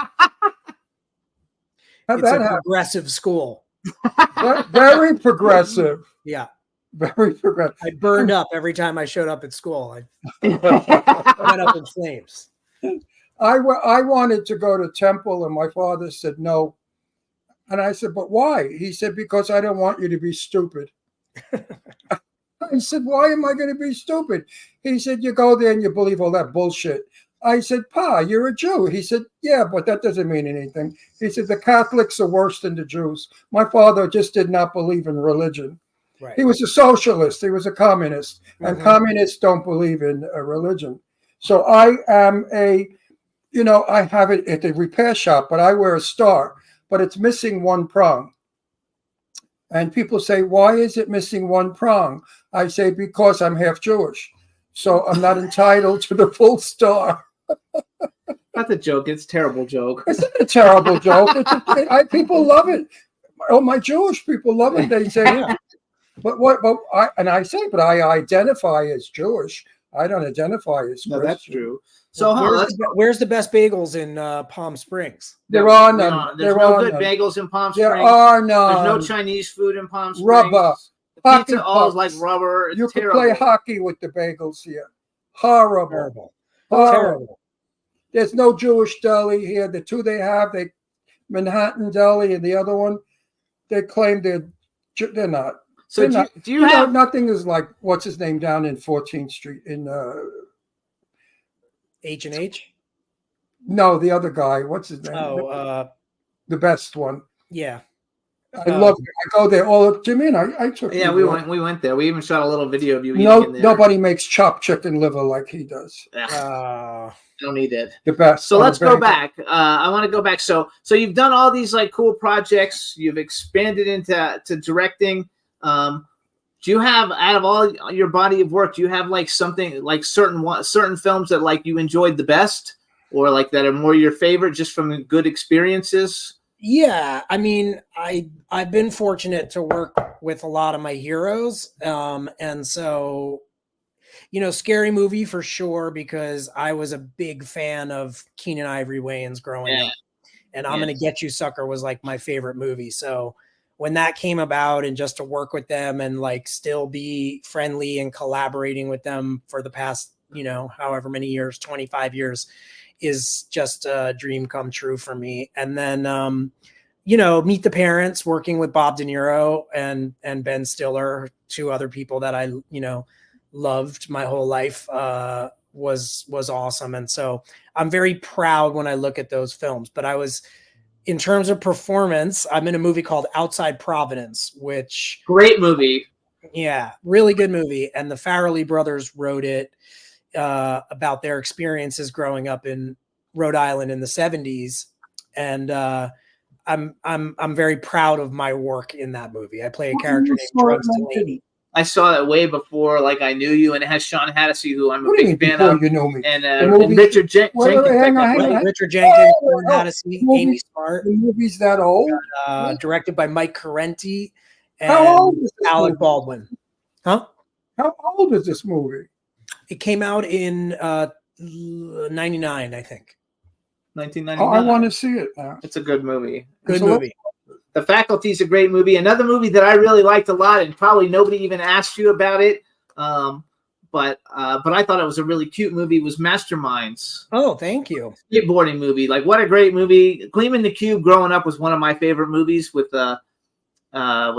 Christian Slater. I love those skateboard movies. I'm also a big fan of Thrashin' from the 80s. I don't know if you remember Thrashin', but of course I remember Thrashin'. I used to watch it over and over again. And Rad. Do you remember Rad? Yes, Rad. So Thrashin', Brooke McCarter was a good friend of mine back in the day. Rest in peace. And so I got to meet a lot of cool people through him. I actually met him at a convention like in the 90s or something. My man Steve Olson, legendary 80s skateboarder who was in Thrashin' as well. Yes. It's a great movie, and so is this one. So Mastermind is great with Patrick Stewart and Bradley Whitford, and I think it was Vincent Kartheiser. How do you know? That's right. Vincent Kartheiser was the lead. So I'll tell you a funny story about that. Yes. That movie is directed by Roger Christian. Roger Christian was the set deck and somewhat production designer underling on the original Star Wars Episode 4. Wow. And he won an Academy Award for it. And he directed Masterminds. And he then went on to do second unit on Star Wars Episode 1, The Phantom Menace, which just had its 5th anniversary or something. And I happened to be in London at the time when he was working on that, and called him randomly just to be like, how are you? Let's get coffee.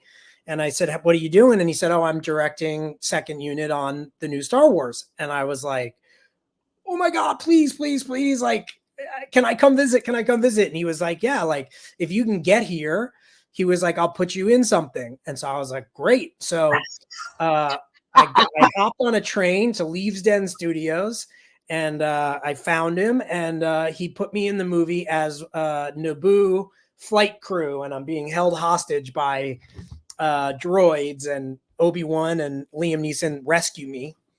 And so I made it into about 48 frames of a Star Wars movie, which I'm very proud of and forever grateful to Roger Christian for. So, yeah. I think that's like super Do you think cool. your good looks get you work?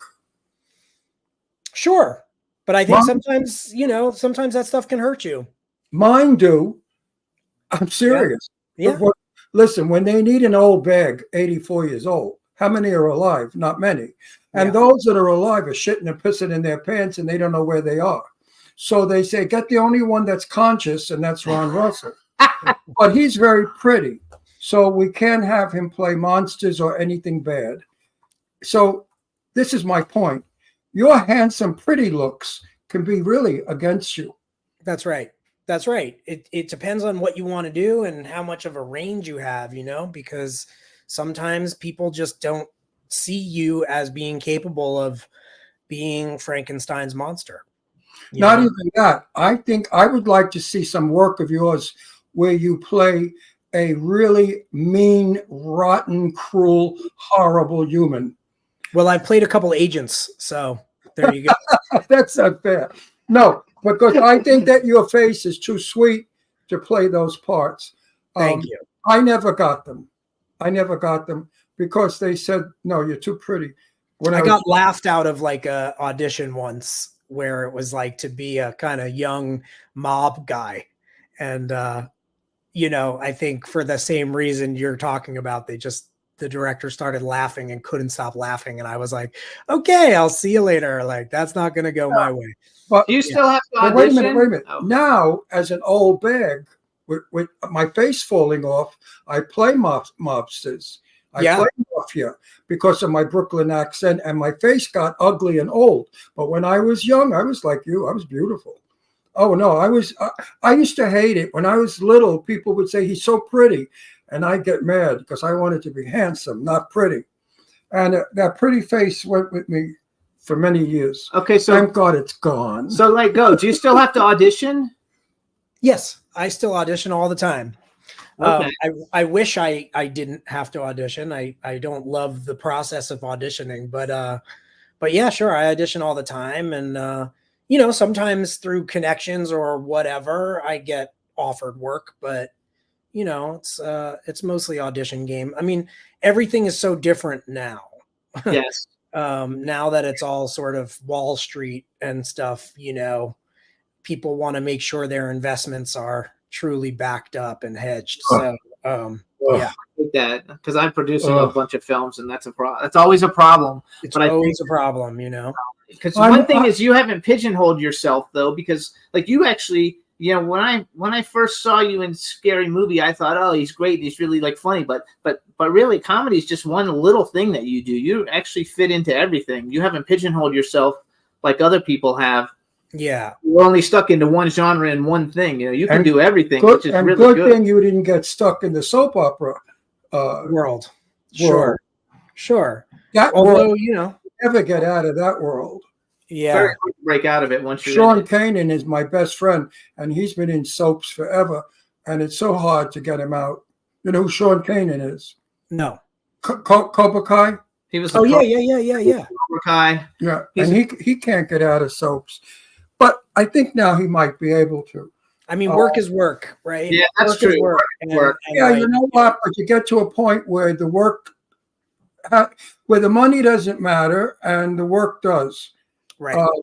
And then you get old like me, and the work doesn't matter, but the money does. So it evolves. I'm in about 9 decks. Okay. Yeah. And none of them are getting made because nobody wants them. Well, you're not the only one in the deck. No, I'm not the only one. I mean, I'm in a deck with Chris Walken and some pretty big people, and the films can't get financed. Yeah, and because they look on the meter. Chris Walken, who's an Academy Award winner, probably one of the best actors around. Don't you agree? I agree. Chris Walken. Absolutely. And he's not a money grabber. No. Who is? Just Meryl Streep and Brad Pitt. Well, you can't put them in every movie, can you? No. And, I mean, Meryl Streep is maybe good domestic, but she doesn't have a lot of foreign, and that's how these movies get made. That's how they get financed, Yep. It's crazy. But it's crazier to be a woman in this business than it is a man. Name me somebody who has foreign. Liam Neeson. Yeah. Really? Yeah. Bruce Willis when he Bruce, was working. Will Smith is obviously, I think, still number 1 or number 2 biggest movie star in the world. I thought he was in trouble because he smacked the guy. Yeah. But I don't think that really affects his foreign value, Yeah, I don't think so either. So wait, go back. So this is something I like wait to ask a minute. you. What do they have a foreign meter? A foreign what? Meter, like you know how they have the meter. He wants to know how he can No, tell. it's just like all the foreign finance companies. They, when you go to them to try to get money, they give you lists of people that will get you XYZ and people that won't. And you'd be very surprised. It's the same names on the same lists all the time, and people that you love and think, how could they not be valuable? They're just like, nope. At the time I was making Clover, I think the only woman that had foreign value was Charlize Theron. Really? Yeah, you're not going to get her. Well, not. And that's because she's not unless you got a really big budget. She's a good actress, but she's not a great actress. She's a great beauty who can act. I love Charlize Theron. Me too. But my number on the American meter, I think, is 5,700,000. Yeah, right. So wait, I want to ask a question. Actually, I have two questions. The first question is just out of curiosity: do you collect action figures since you like Star Wars? Do you have an action figure collection? I actually do. Yes is the answer. I collect everything. I'm a hoarder. And I've always been a collector, and I love tchotchkes and all that stuff. So I have a huge action figure collection. So now the second question: has Funko Pop made a Funko of you from any of your characters? They haven't yet, but I work with a company called Bootleg as Fuck, if I can say that word on here. Of course you can. Yeah, Bootleg as Fuck. Everybody check them out on Instagram, and we make merch from action, sort of silly action figures from movies I've been in. Like we have a scary movie, we have the pubic hair, and we have the ketchup, and we have a hot dog, and then House of Wax, we have a melted face, and kids, we have a condom. Oh my god, that is so cool! Yeah. So I love all that stuff. So I collect, and I have action figures from anybody who comes on the show. If they have an action figure, after they come on the show, I go out and add it to my collection. That's awesome. Yeah, I'm a big record collector. I have probably more records than anything in this world. But yeah. Okay, so then here's the question. Do you have a phonograph to play them on? Yes, I do. I have 7. He's a DJ. You got to remember, he's a DJ. I forgot. So he has to. Of course, you have all those. So, what kind of music do you like to spin? That was a new question I wasn't thinking of asking. But what kind of music do you like to actually play, or what do you listen to a lot? Like, do you listen to 80s music or nowadays music, or what do you like to spin? Well, it depends on the gig. I play everything: jazz, funk, soul, disco. Obviously 80s, 90s, big hip hop guy, 90s house, a little bit of, more modern stuff. But I kind of live in the jazz, funk, soul, disco world. Me too. That's my spot.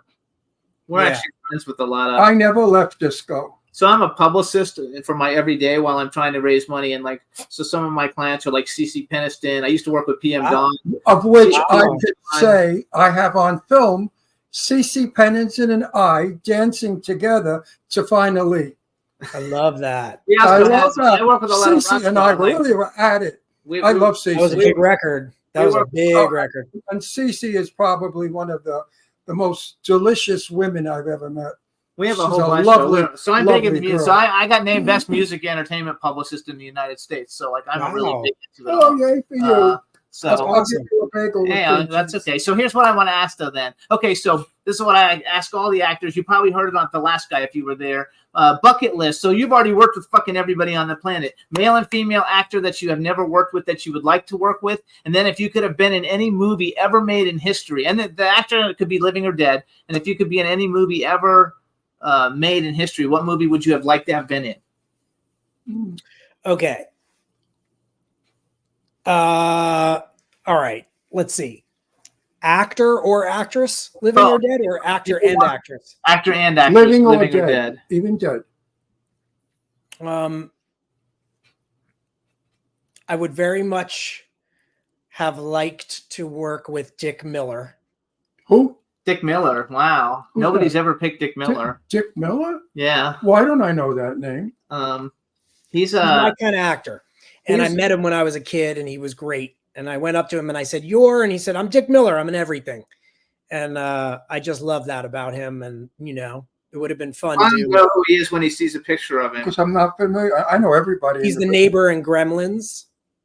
The neighbor in Yeah, with this picture, He was is- in all like Roger Corman movies, and he's in like all of Joe Dante's movies. I'm He's sure. the gun store owner in Terminator. He's in like, you know, I don't know, 1,000 movies maybe. Okay, Yeah. when I see him, I'll know. Next, go on. So I'm going to throw Dick Miller in there.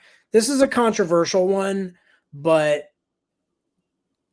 I would very much like to have been in a Woody Allen movie. And I guess it's not too late, but No, it's not. you know, but I love Woody Allen, and I had the chance to audition for him once for a movie, but yeah, I would love to have worked with Woody Allen. Mel Brooks.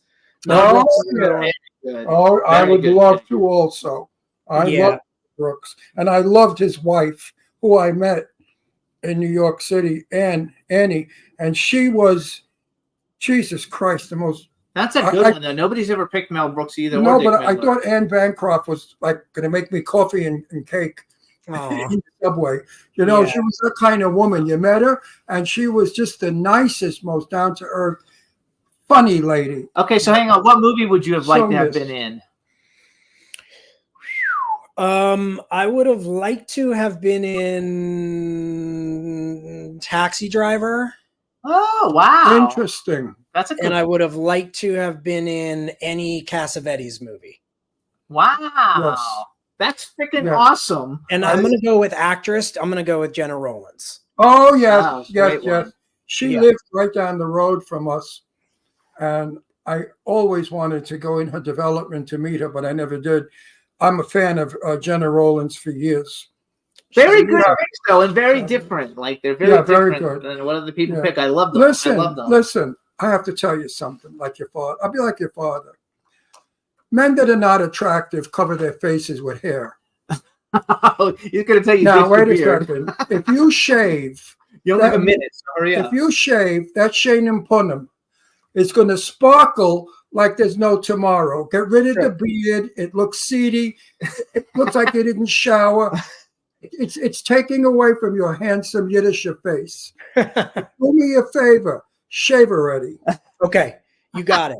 You guys, so listen You're up. too Follow- handsome to cover can- it with a beard. As You guys- soon as I'm done with this interview, I'm going to shave. Does your fiance like the beard? She likes the beard unless it gets too long, then she doesn't like it. Because then it hurts. Yeah. Well, you know. No, it hurts. does. When you have Oh. a dirty mind. You have a filthy mind. All right, so hang on. Filthy We're mind. out of time. We're out of time. So you, listen up, you guys. You can follow John on John- Instagram. He's the real John Abrahams, and it's John Jon. That's right. Please, if you want to go meet him, he's going to be at the Rocky Mountain Nightmares in Denver, Colorado. You No, can just- Nightmares in Colorado. It's the name has changed. Oh, Nightmares in Colorado. Nightmares in Colorado with Tommy Brunswick. John, I want to thank you so much for coming on the show. You've been a great guest. We've had Thank a lot you, of fun. And John, Yes. had I had a son, I wish he would have been like you. Oh, Ron. I mean that. Thank I you so honestly much. mean that. I have 2 daughters, but if I had a son, I would have liked you to be my son. And I have a couple of Your movies. father that has to be very proud of you. I have You're some- wait, hang on, I'm talking. You're a clean-cut, good guy, decent, no dope addict, screwed up shit face. You're a nice Hamish. and we wish you all the luck and everything. Yes, And I'm also going to push you whenever I can. we're going to push And if you ever too. see Michelle Doherty, please tell her about me. I'm gonna tell her to come on the show. Absolutely. Oh, please, and yes, I'm yes, producing a yes. bunch of films, and if I get financing, I will reach out to you. Please Yes, do. I love- I we love may to be work. working together. Absolutely. All right. Good luck with everything. Have a great weekend, and thanks for coming on the show. You guys Bye. are the best. Thank you so much. Have a You good were- weekend. You were terrific. Bye. See you guys. All right, everybody. Thank Bye, you. John. Enjoy. We'll see you guys next week. Bye. Bye. Enjoy. Can turn out to be so wrong.